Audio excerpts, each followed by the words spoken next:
How many of us are drowning when it looks like we're simply waving? And this poem by Stevie Smith is one that I came across some years back now.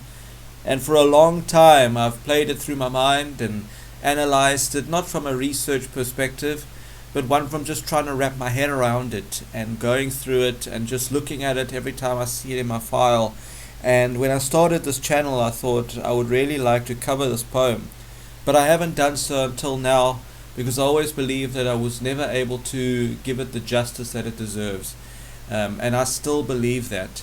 And not from a teaching perspective. I can teach it to you as much as you'll ever need to know from an academic point of view, but just the emotional aspects that are attached to it and the power that it has is something that I always feel will not be able to be covered in a short video such as this. But today I decided that I would do my best at least giving you a relatively simple breakdown of what the poem is all about. The title, of course, is both literal and figurative. In the literal sense, there is somebody, a man, splashing in the water, and it could be a river, whatever is in your mind, and he's waving his hands around, and people think that he's just waving, but in actual fact he's drowning. And people panic when they can't swim and they're drowning. So that literal sense, but that's not so much what it's about though. The figurative meaning, or the metaphorical meaning, because there's this extended metaphor throughout the poem, as far as I am concerned, is that there is a man who always looked like he was happy and having a good time, and yet deep down he was really struggling. Either he was stigmatized or rejected by society, or he was incredibly depressed, but he was struggling for his whole life. His whole life he found that it was a battle. He was just not coping. And no one ever thought it though. Everybody always thought that he was fine. And when he died, he was a nobody. And that's the first line, the first word, nobody. And that can be ambiguous, because nobody could mean that he's simply alone. There was nobody there, so he was all by himself. He had no one. Or the fact that he was a nobody, he was a nothing to people. And so, looking at the first stanza, nobody heard him, the dead man. So from there we can see that he is dead. Okay? And he's just a man. There's no name. Not once is he ever named. That is how insignificant he is. But despite that, still he lay there moaning. And that moaning referring to the misery that he's experiencing, the grief, the pain, whether it's physical, emotional, psychological. But he lay there moaning.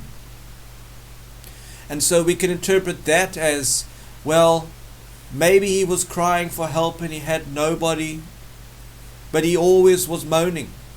The present participle ing tells me that it's ongoing, that he was constantly upset.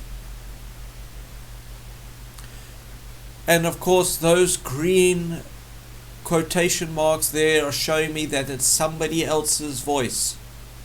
It's what the people were saying about him. And the pink quotation marks, which come back in the third stanza, are this person's, this dead man's words.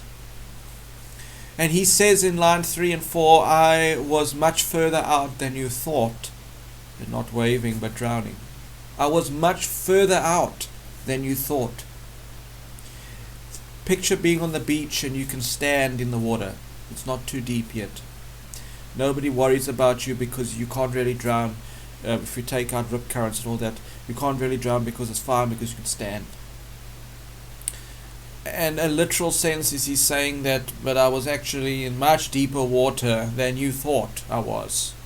Okay. And I wasn't in fact waving at you. I was signaling that I'm drowning. Now if we take the metaphorical, figurative meaning, we can say that he was much more depressed, or much greater stigmatized, or rejected, or whatever the case is, but unhappy. Far more unhappy than you ever thought I was. And I was never waving at you. I was always drowning. I was never happy, even when it looked like I was. And when you're drowning, you will splash your arms around as well to signal for help. And this guy was trying to call people to help him. And they never noticed.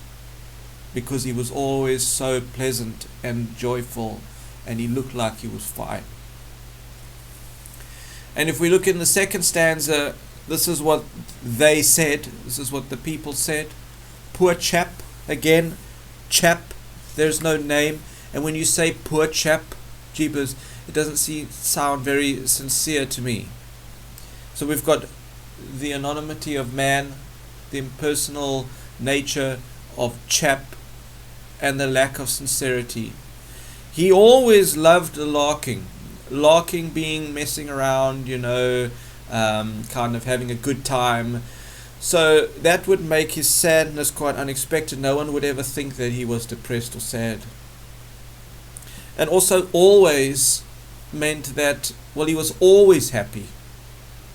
Where in actual fact we get the impression that he was always not happy. And now he's dead. Well, simple as that, eh? Now he's dead. It must have been too cold for him. His heart gave way, they said.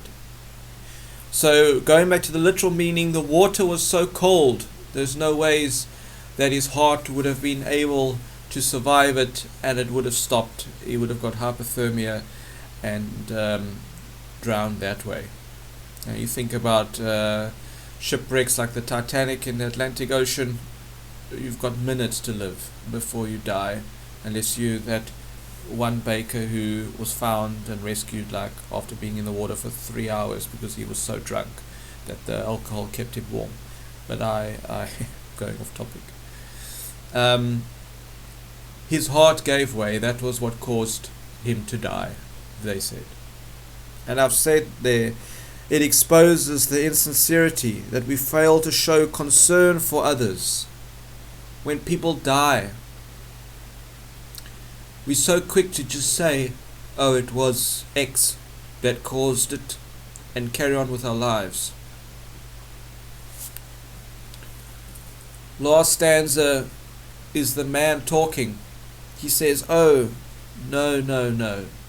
As if to say, no, you are very, very, very wrong. It was too cold always. Bringing in the water, that the water was always way too cold. And that always over there, as I mentioned earlier, is signifying the fact that he always felt this way. I don't know why that letter is missing. He always felt this way. And then we get in brackets again, still the dead one, no name, not even a man anymore, just one, lay moaning. Coming back to the first stanza, still he lay moaning. I was much too far out all my life. Oh, I know why that was, because I spelt it with an S there, I think, and I typixed it out, forgot to put the C in. I was much too far out all my life. My whole life, I was too far. I could not be helped. As a man who is too far out in the ocean and cannot be rescued, he's saying the way I felt was that I could never be saved. I was always rejected. I was always depressed. I always found that the life that I was living was way too much for me. And people, I was not waving. I was in fact in emotional agony. Life was too much. I couldn't take it anymore. I was drowning. I was overwhelmed. And as you can see, well, from my perspective, it's a poem that can make one quite emotional. I get quite emotional when I read it. And I've put there again, as I mentioned earlier, the present participle of drowning, moaning. It's ongoing. It never ends. And that purple little asterisk there, or star, and there, shows the disparity or the difference between what others thought and what the speaker was really going through. And isn't that so true? How all of us at some point in our lives, at different degrees of it, but we've all done it, some people do it more than others, is that you project to people a version of yourself that is not reality. How many times do we pretend to be courageous when we're terrified?